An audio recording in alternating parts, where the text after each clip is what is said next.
Ball looked good. He was able to hit Chase.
Golden State Media Concepts Fantasy Football Podcast is your one-stop shop for fantasy football news and advice. Can't decide on who to draft on the first round? Going gaga on how to line up your team. We've got you covered. Traditional leagues, Dynasty League, PPR League, IDP League, even Daily Fantasy Football League. Join us as we break down all the questions of fantasy football. It's the Golden State Media Concepts Fantasy Football Podcast.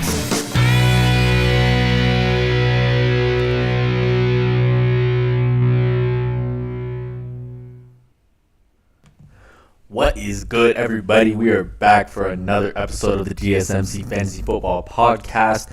Super excited to be here. My name is Austin, and I am your host. We are brought to you by the GSMC Sports Network.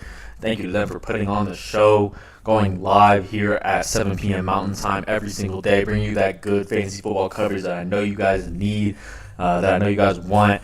Got a great show for you guys today, so hope you guys locked in. Hope you guys are locked in and are ready to receive this content that I have for y'all. We're going to break down the injury report first. Then we're going to go through a couple of game previews and discuss the fantasy implications of these Week 6 matchups. Appreciate all the support that we've been getting. Make sure y'all are liked and subscribed, all that stuff. Make sure you're following the channel, interact. Check out our YouTube shorts. I'm always posting some YouTube shorts. Just trying to keep you guys updated with everything that's going on throughout the week in the NFL and in fantasy. Always going to be dropping some little tips and stuff. Obviously, we got a Thursday night football game right now going on with Patrick Mahomes and Russell Wilson. I believe we still got a score of 3-0 over there. So that is definitely interesting. The Chiefs have beat the Broncos the past 15 times that they have played. So we'll see if the Broncos can ever get one done. Come on, Broncos. One time, guys. Just one time. Let's start, guys, with this injury report, though. Definitely have some injuries to be updated on, and we got to make sure we know who's in, who's out, who's a maybe for Sunday and Monday games. Obviously, Kelsey was questionable coming into this game and ended up playing, so I hope you guys started Kelsey. But let's get right into this injury report right now. So we got to start with the Cardinals. Obviously dealing with James Conner's injury. He is placed on IR right now with his knee injury. He's going to miss at least the next 4 games. And his backup that's apparently looking to come in right now, who they have as the number 1 running back, is Keontae Ingram. I was kind of surprised that it wasn't Amari DiMarcado. And obviously all the fantasy gurus are telling you to pick up Amari DiMercato right now. If you need a starting running back, it looks like he should be the one getting the touches, especially because Keontae Ingram is dealing with a neck injury.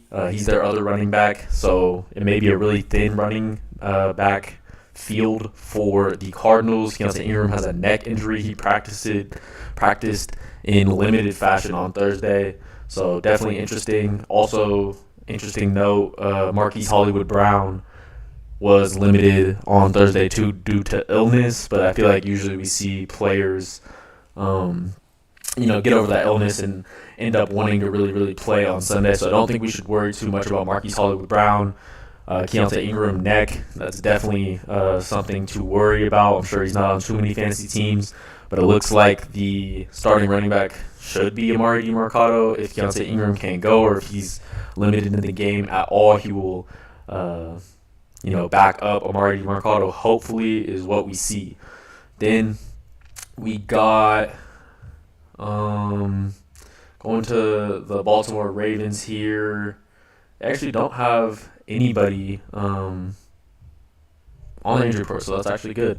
Buffalo Bills got Dawson Knox with a wrist injury. He was limited in practice on Thursday. Also, Dalton Kincaid getting back from his concussion and going through his concussion protocol. He was a limited participant in practice, so both of the Bills' tight ends are currently questionable heading into their matchup here on Sunday. Obviously, the only real note for the Bills right now is that Tre'Davious White is out, so that's a big hit for their defense, and then Von Miller should be back soon as well, so that is good for them.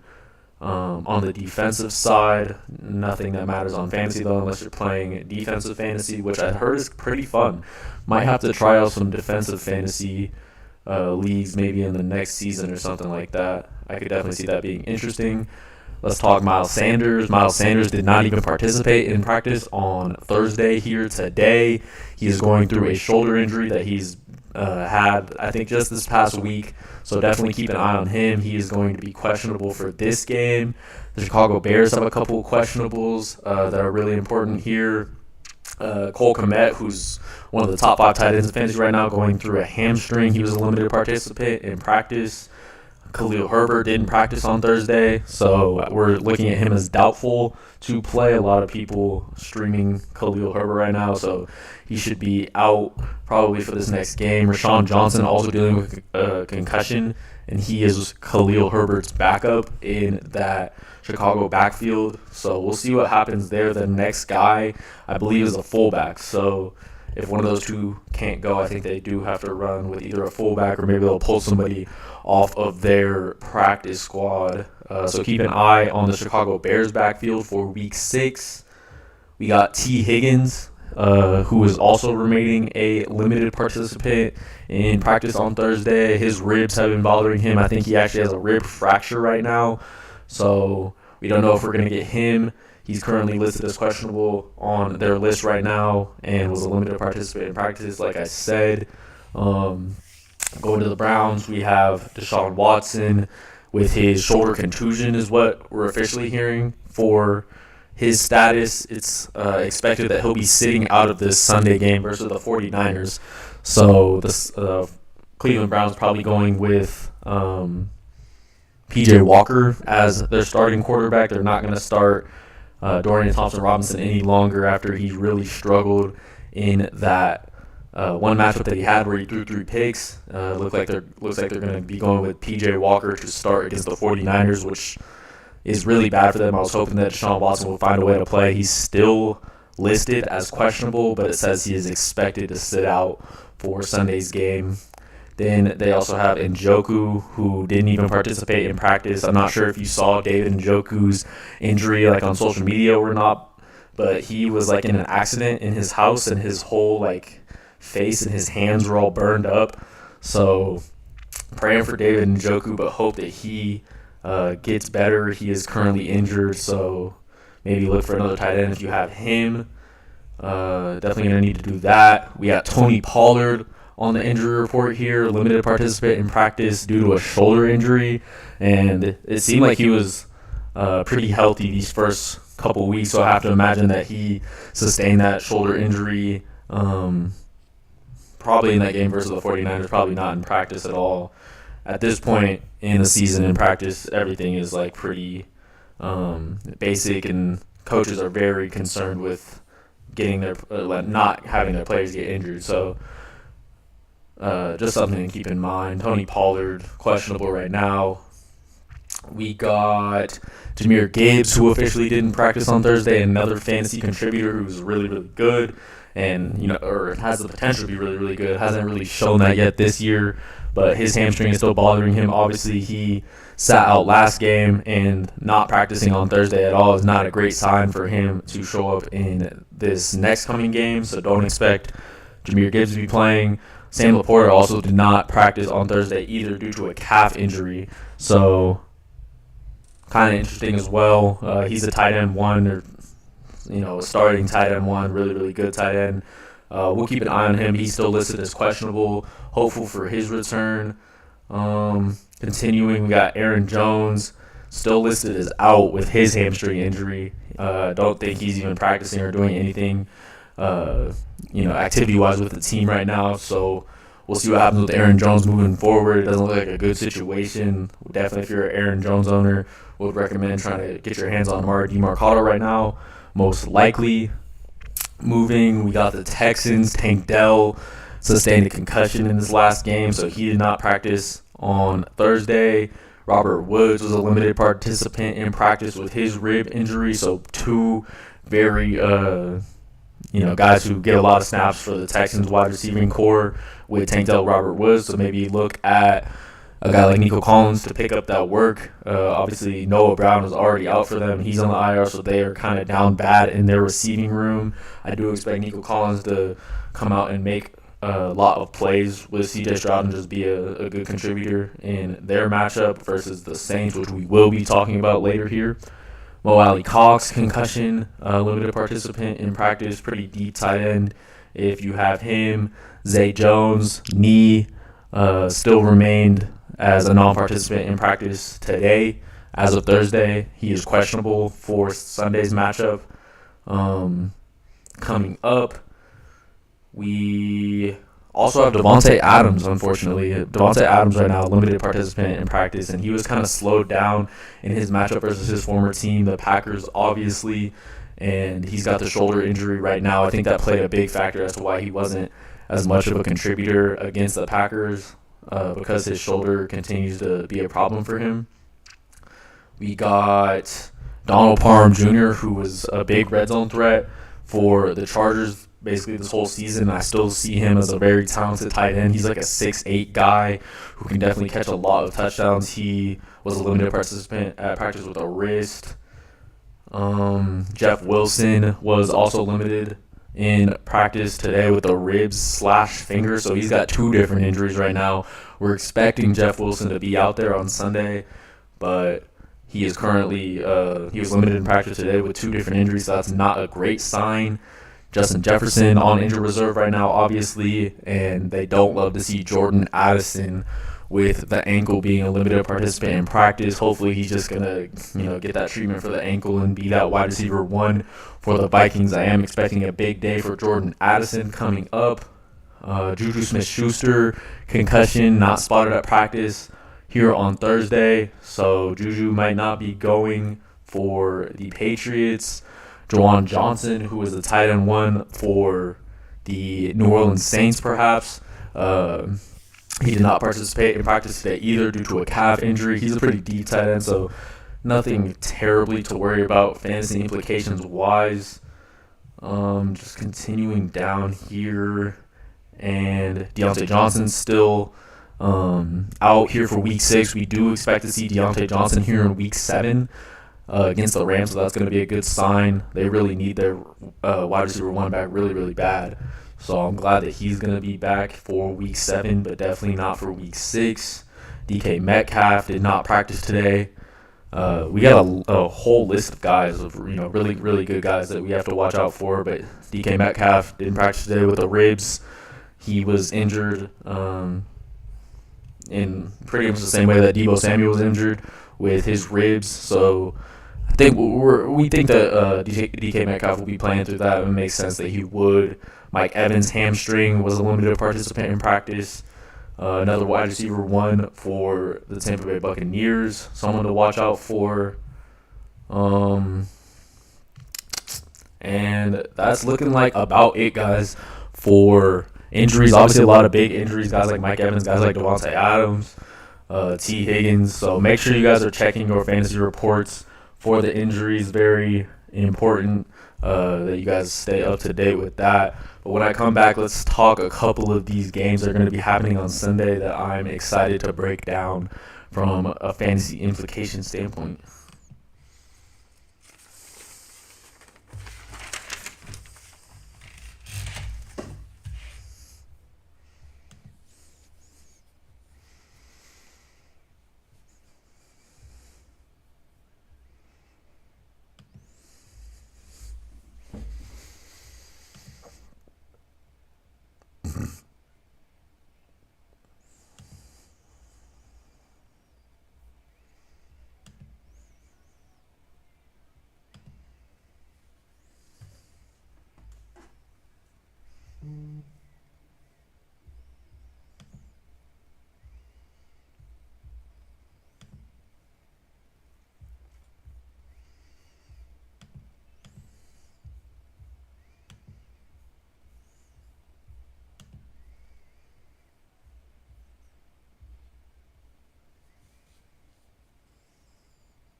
What is good, everybody? We are back. GSMC Fantasy Football Podcast. My name is Austin. I'm your host. Super excited to be here, per usual.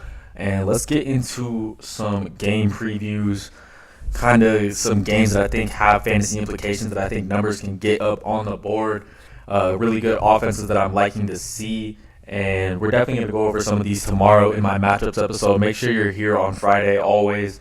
That is going to be the best episode, matchup episode, my favorite one, and I definitely put the most work into every single week. So make sure you guys come back for that. But we got San Francisco versus Cleveland right now.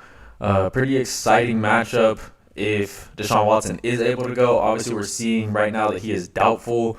But P.J. Walker, not too bad of a backup in my opinion. I don't think he is the worst guy or the worst option as it pertains to a backup quarterback. So I think he'll be able to maybe hold his own, at least put up a little bit of points against this really good defense that the San Francisco 49ers defense is so solid.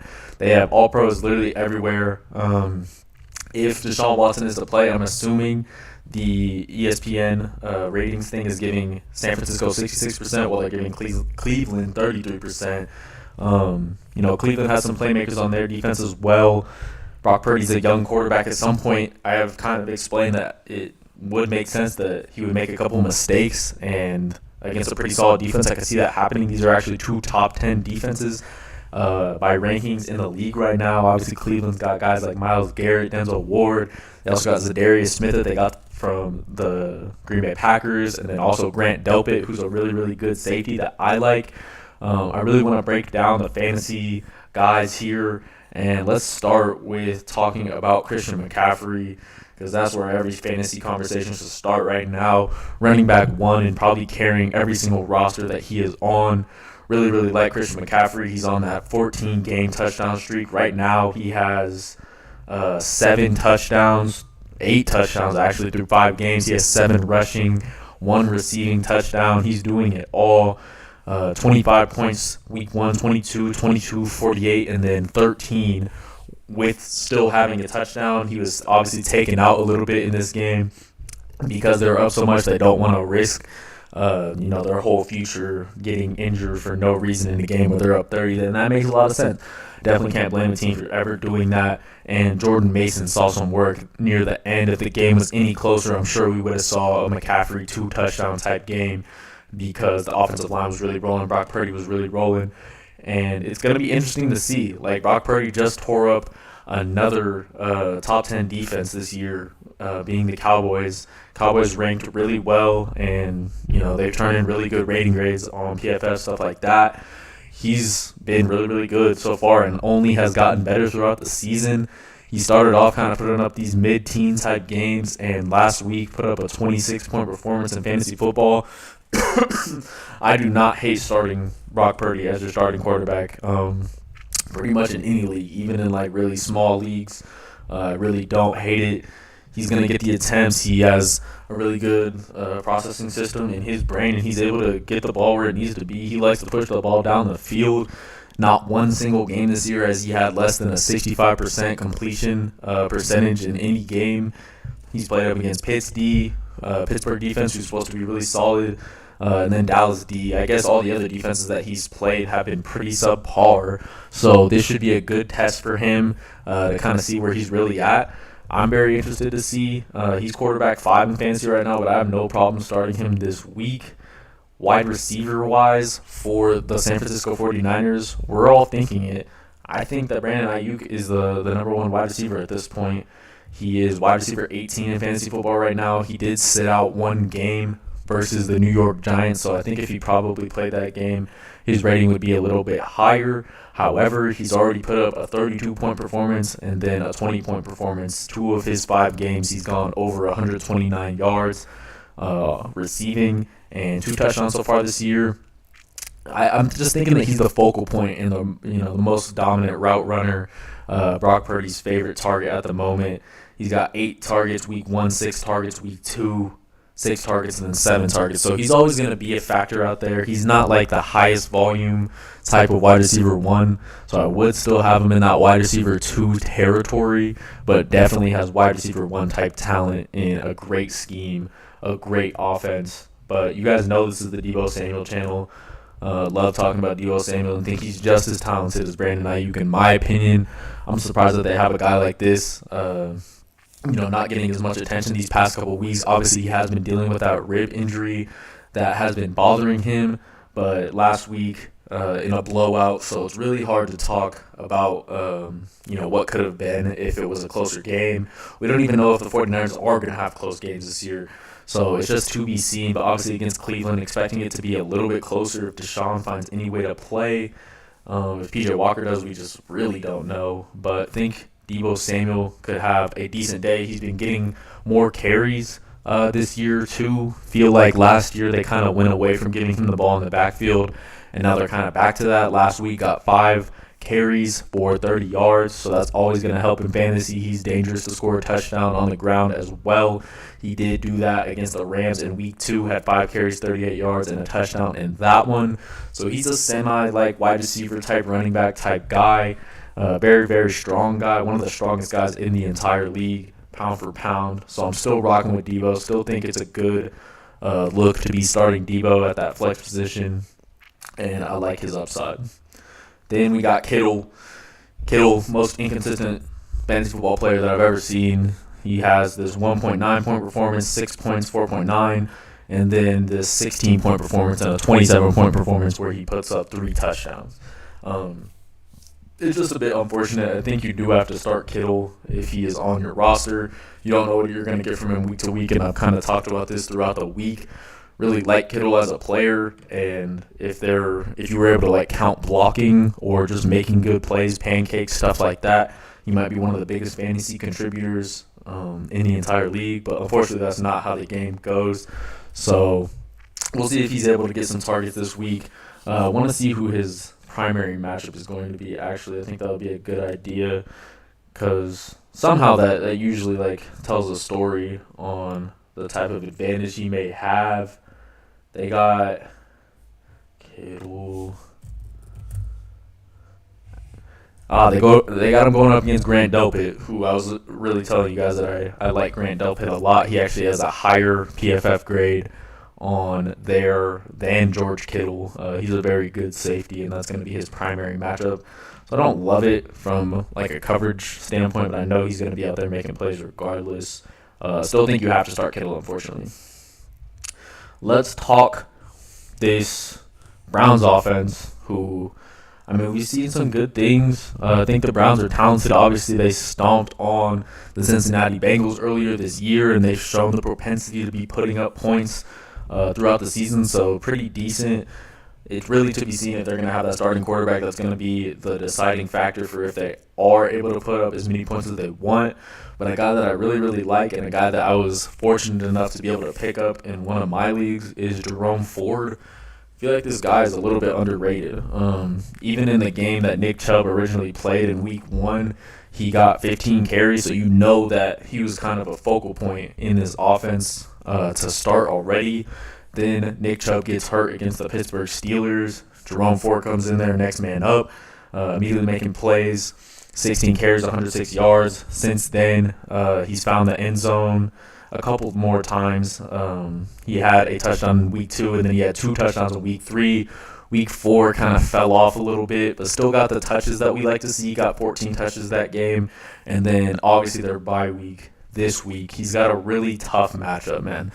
This front four, Eric Armstead, Fred Warner, Drake Greenlaw, a ton of run stoppers and a ton of talent on that defense, being the 49ers. I think that's literally the best defense that I've ever seen at this point in real life. But not to say that I don't like Ford, not to say that I don't like him to have a chance to score a touchdown this week. I think that's definitely in the realm of possibility. And especially if they don't have their starting quarterback, they're going to be leaning on their starting running back to pick up that load and be the guy that they need him to be. And I think he can definitely do that. We got Amari Cooper. Interesting situation with Amari Cooper. I think he has really good chemistry with Deshaun Watson. Obviously, they had that last year after Deshaun Watson served his suspension to get that chemistry together. He's already put up a 16-point fantasy performance and a 24-point fantasy performance, but he really did fall off in week 4, only putting up 2.6 points, had 1 catch, 6 targets, so missed out on 5 catches that were, potential fantasy points that could have happened, and was not able to get that done. It's just it's an interesting situation here, guys, because they have a lot of good wide receivers that are around. They have Elijah Moore. They have Donovan Peoples-Jones. They even have Kareem Hunt back there that's supposed to be doing a couple things. I really do like David Bell, who's a second-year wide receiver, I believe, out of Purdue. And I know a lot of people are talking about him. They just got talent, so we'll see what happens. They really do need that quarterback to lead the charge, and we'll see what P.J. Walker is able to do against the San Francisco 49ers. But ultimately, I think the San Francisco 49ers just have to be too much for the Browns in this spot.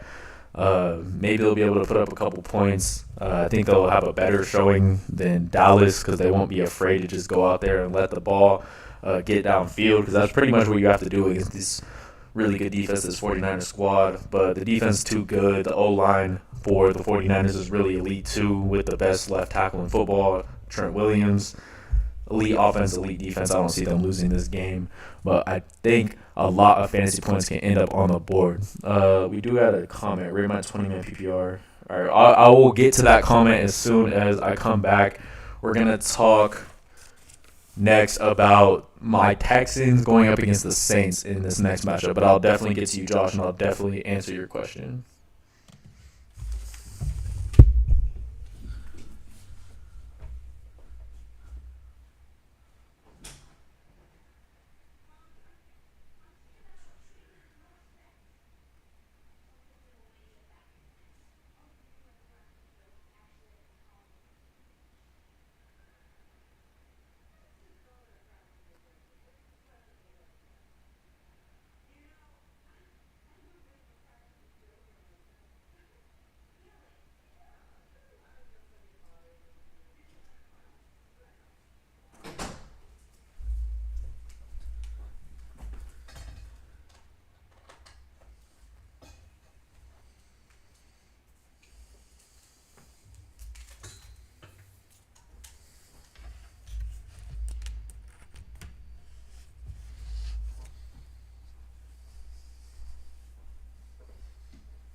What's good, y'all?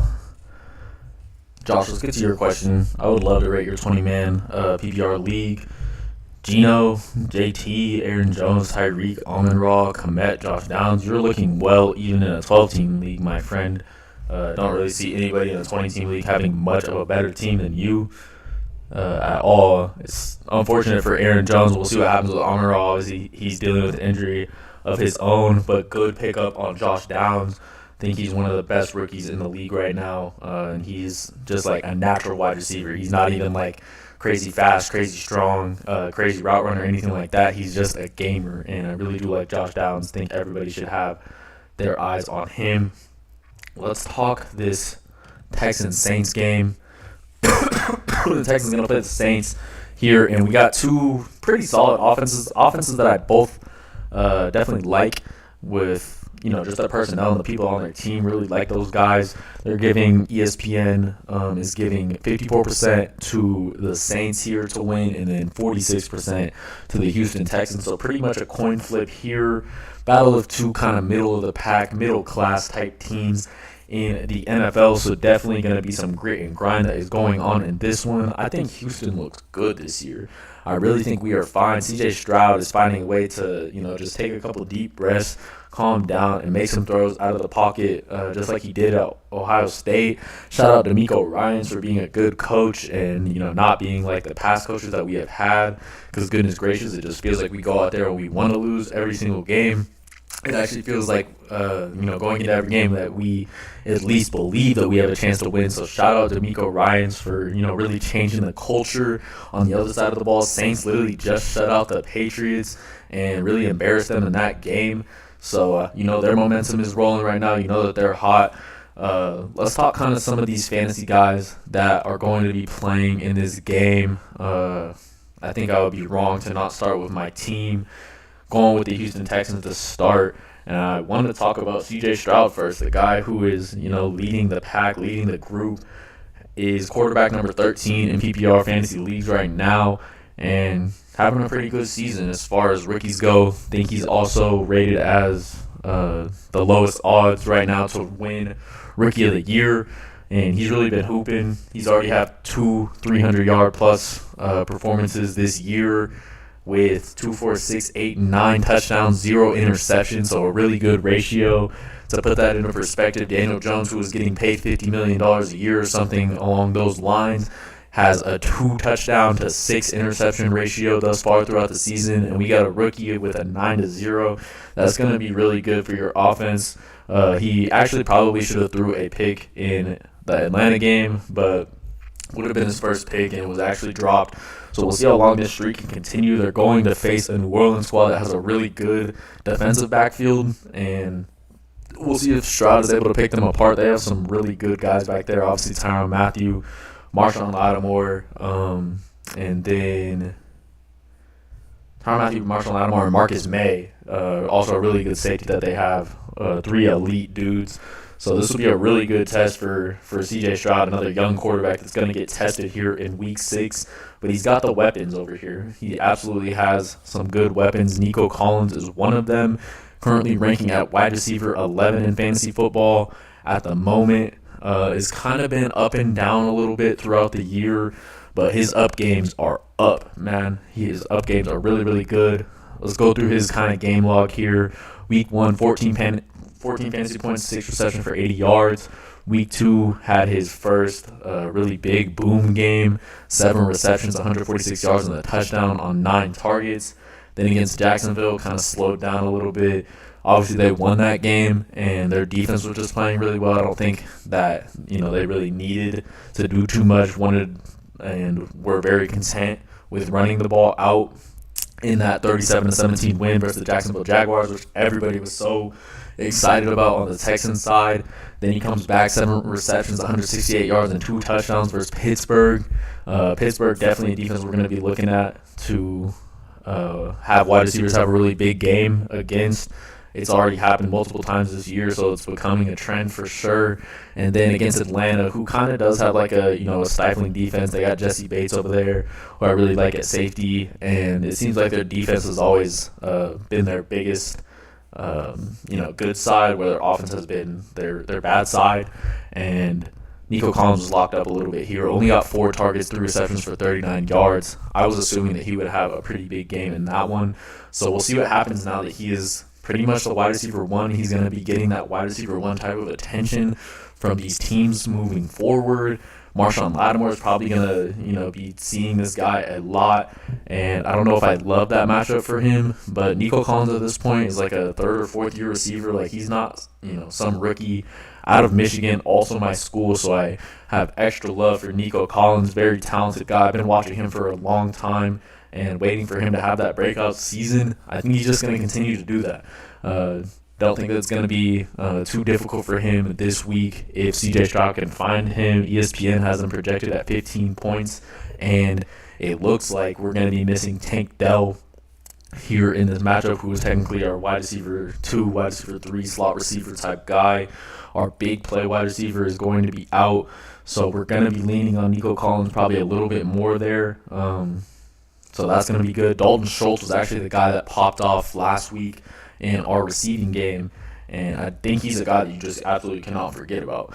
Cannot forget about Dalton Schultz. Put up in these last couple weeks 2 double-digit performances and got 10 targets in Week 5.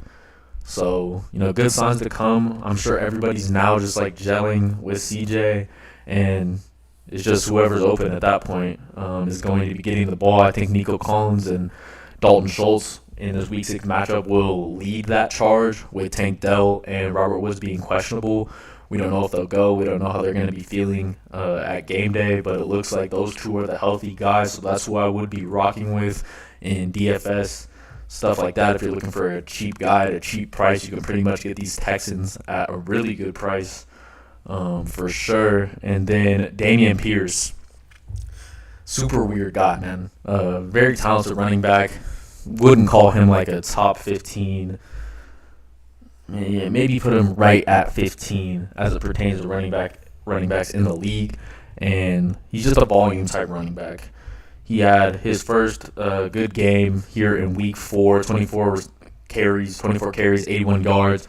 And then in this next matchup, 20 carries for 66 yards. We like that. If a guy is getting 20-plus carries, 20-plus touches at all, he's just going to go straight into your starting lineup, put him at, your running back 2 or your flex, and just let it ride. 20 carries does not lie. It'll always, at some point, end up in a touchdown. He only has 1 this year, so the touchdown luck is a bit down.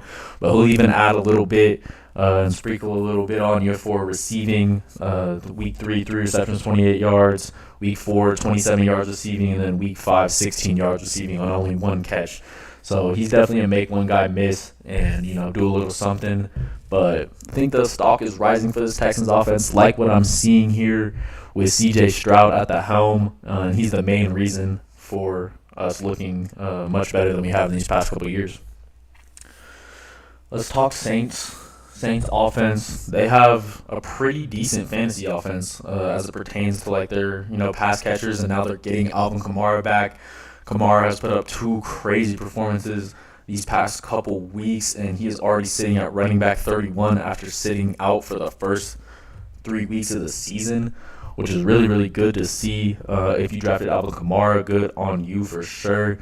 He put up 21 fantasy points in week 4, then came back with 18 fantasy points in the blowout win versus the Patriots in week 5. Now going up against the Texans defense that is supposedly the worst rushing defense in the entire league, according to PFF. So should be a pretty good look for him. Can't see why he can't do a little something in this game. He's so good out of the backfield and receiving the ball as well as getting the ball from that running back position. So I don't know what exactly he's going to be doing, but I know he'll be involved in the game plan, and I like him as a cheaper type DFS type of guy just because of the matchup this week with Houston being perennially really bad at stopping the run.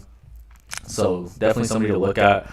My favorite guy on their offense is obviously going to be Chris Olave, wide receiver number 33, and someone who I think you guys need to be trading for at the moment. Very, very good wide receiver. Hasn't been seeing too much attention these last couple weeks. Started off the season very good. 8 receptions, 112 yards week 1. 6 receptions at 86 yards week 2. 8 receptions, 104 yards week 3. And those are all on 10 targets, 11 targets, 11 targets. And then these past couple weeks, he's just been struggling. 1 catch for 4 yards versus Tampa in week 4, and then 2 catches for 12 yards and a touchdown in week 5. But we definitely want to see more volume from Chris Olave. This should be the game that he gets back on track, in my opinion. Texans currently missing Derek Stingley Jr., who was our 2nd or 3rd pick in the draft. Very, very good corner who has been handling all of the wide receiver 1 duties. He's not going to be playing for a little bit, so Chris Olave should be free to fly. This dude runs a 4.3, very, very speedy receiver out of Ohio State. He was a rookie last year, and now he's just doing his thing this year. Those first 3 games, I'm sure that the Saints aren't just going to let this guy go by the wayside. They're not going to make him get into the media and start being like, I'm always open, guys. They're cry for the ball. I think they're going to get him involved in the game plan this week, so I do expect Chris Olave to have a pretty big day in week 6. Obviously, we got to talk about Michael Thomas, who is another wide receiver out of Ohio State University, who I hate because I'm a Michigan fan. But obviously, they produce good talent. This guy, Michael Thomas, has been one of the most consistent guys at scoring 10 points per game. So if you like that, you like Michael Thomas. He hasn't found the end zone yet, but he's a consistent 5 catches for 50 yards type of gentleman. In the NFL at the moment. He runs a lot of those short routes, and they look for him on 3rd downs. He's an efficient, ball catcher, efficient wide receiver. And I'm sure the touchdowns have to show up at some point this season, and that could be this week. Basically, his stat line, 11 fantasy points, week 1, 12, week 2, 11, 9, and then 10 in week 5. So he's not ever booming, but he's not ever busting. So there has to be some appreciation for that. A guy who's not just going to give you, 2 points. At least he'll get to 10 and make a fantasy contribution. Decent flex player, and it seems like he plays a lot of snaps for this New Orleans Saints offense. Don't hate having him in your lineup at all. And then we should also talk about Rashid Shaheed. Very explosive wide receiver, runs another 4.3 type guy. And every single time that I've seen the ball get into his hands, he has done something big. He hasn't been nearly as involved these past couple weeks. So that's a bit unfortunate to see, but really like him as a player. Think he's a solid player, someone that is worthy of a roster spot at least. Don't think you should be rostering Taysom Hill at this point. He's not involved in the offense nearly enough. And, yeah, I really do think the only guys to worry about, don't think you should be rostering Juwan Johnson, especially with the injury news we just saw. Olave, Michael Thomas, Derek Carr if you're in a deep, fantasy league with your quarterback. And then Alvin Kamara is a must start pretty much at this point in the season. We're going to take a quick break, and when I come back, we will talk about Lions Buccaneers, another game that I think could be really solid in this Sunday. So, yeah, come back with me, and we'll talk about that.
What's good, everybody? Let's close this thing out.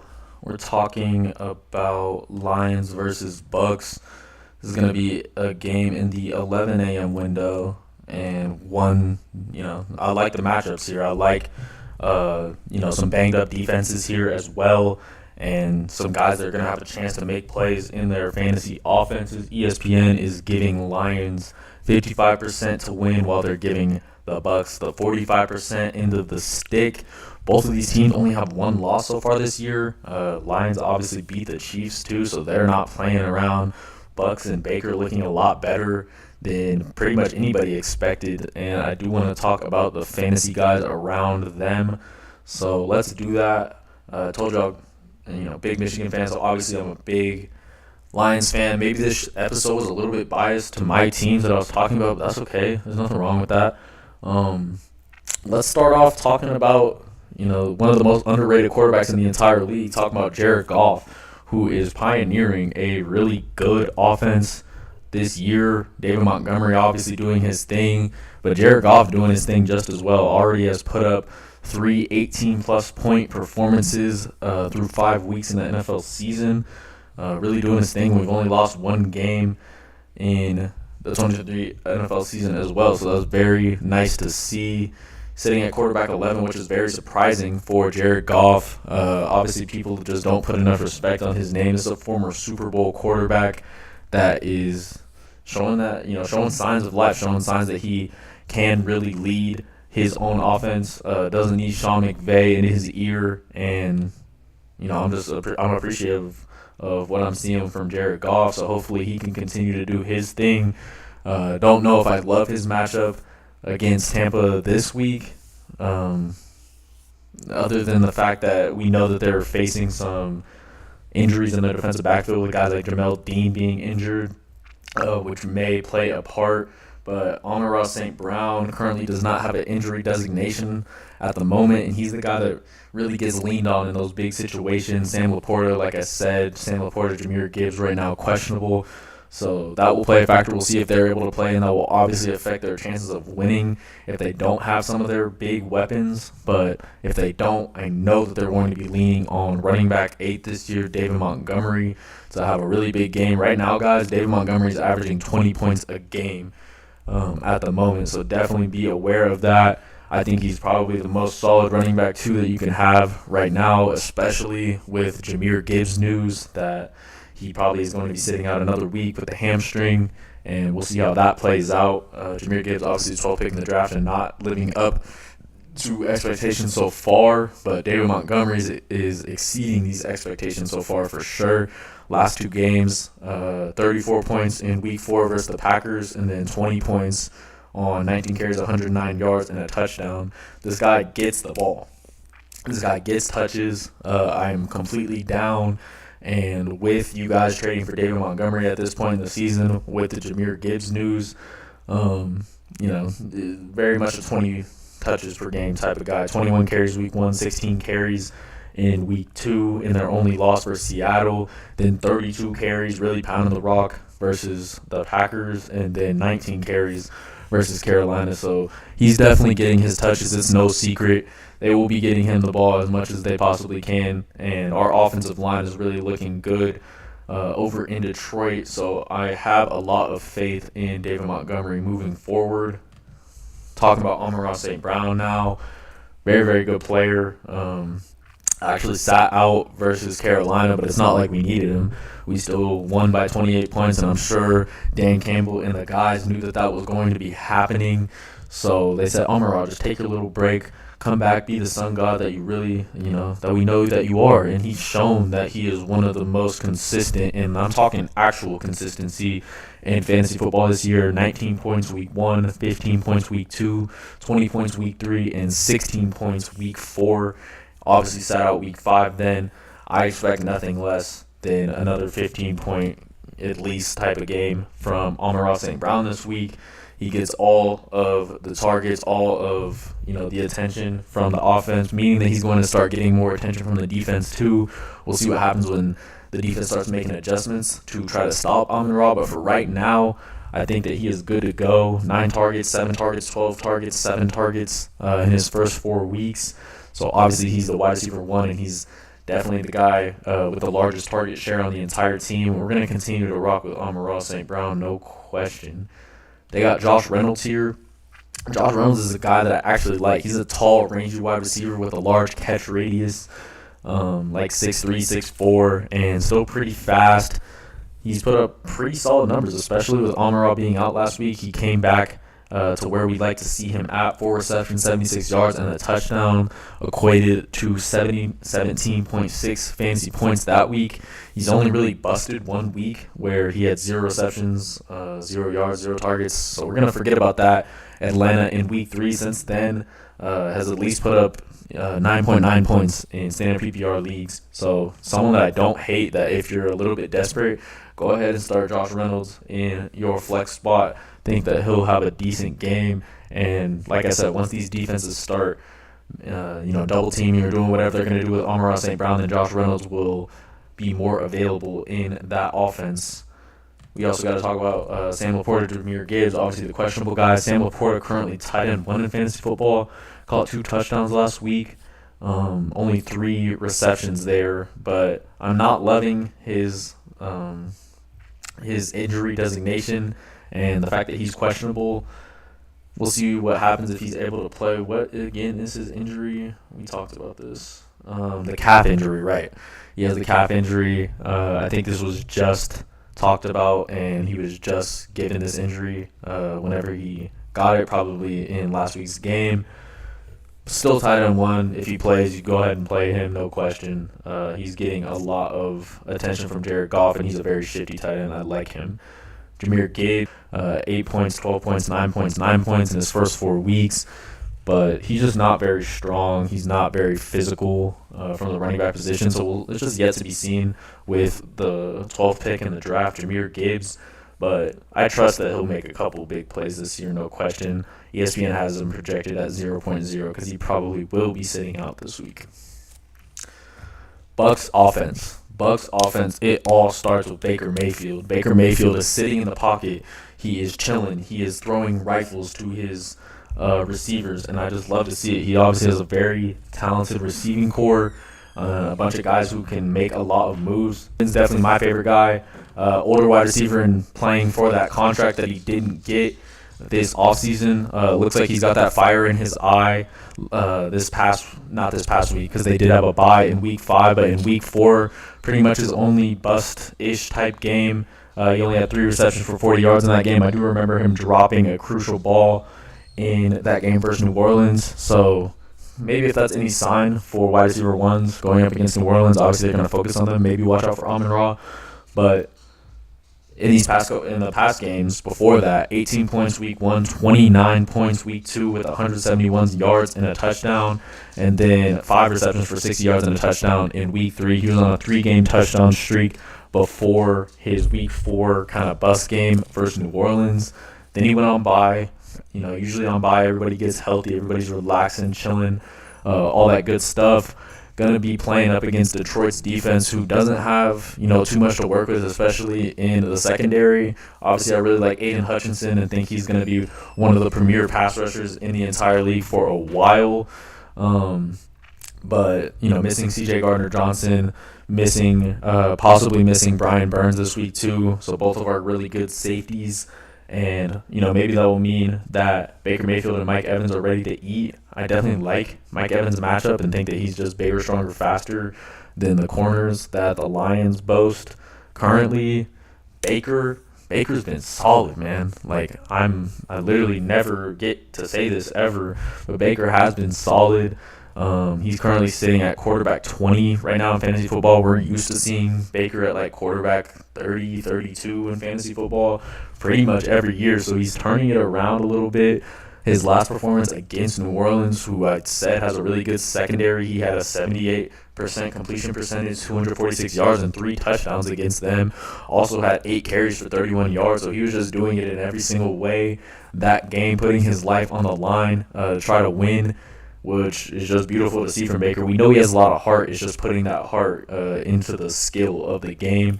I think he technically has a pretty good matchup here against Detroit. Like I said, banged up secondary, and he'll have a chance to let his more talented personnel go up against the Lions DBs and their personnel. Definitely think the Bucs are going to have an edge there. They also have Rachaad White, who's a great pass-catching running back, a really solid running back. Just hasn't been able to pop off this year yet. He's currently sitting at running back 25, but someone that I'm not afraid to start in any way, PPR flex type of guy. So far this year, 2 receptions week 1, 5 receptions week 2, 3 receptions. So he's definitely involved in the passing game. He has a share of the target share, and then every single game he is going 14-plus carries so far this season as well. 17, 14, 15 on his carries before his bye week in week 5. I don't expect that to slow down. Just watching him move. Obviously, the Tampa Bay coaches really like him, and there's no reason to not keep feeding him. He will end up in the end zone at some point too. Expect Rachaad White's stock to rise very, very soon. They also have Cade Otton and Devin Tompkins, 2 guys who are, younger guys who I think have potential but just are not there yet. Devin Tompkins is really fast. Also Trey Palmer, another really fast guy that they have, but don't think that you want to be playing these guys even as deep as 12-team PPR. Maybe you could start thinking about it, jumping into those 14-team leagues with like Cade Otton, but Devin Tompkins, not yet. Think he will have some potential at some point though. And then I wrote down here, if the Bucs O-line can hold up against Aiden Hutchinson and our decent pass rush that the Lions boast, I think it'll be a good game. We don't know who's really going to win this one just outright. It'll be a bit of a coin flip, but 2 talented offenses. Think the Buccaneers are a bit more talented with their personnel, having Mike Evans, Chris Godwin, Rachaad White. But Lions going to have that quarterback advantage with Jared Goff being a former Super Bowl guy. Really like Jared Goff and everything he's been doing. So it's just yet to be seen. I want to hear your guys' thoughts, though. I appreciate y'all watching to the end. This is going to wrap it up. If y'all want to drop a tip, support the show, you can absolutely do that. streamelements.com/GSMC sportsnetwork. Check out the Patreon. Always doing a couple extra segments over there. But that is going to be the end of the show, guys. And I'll see you tomorrow, Friday, for my matchups episode. Make sure you're here. Peace.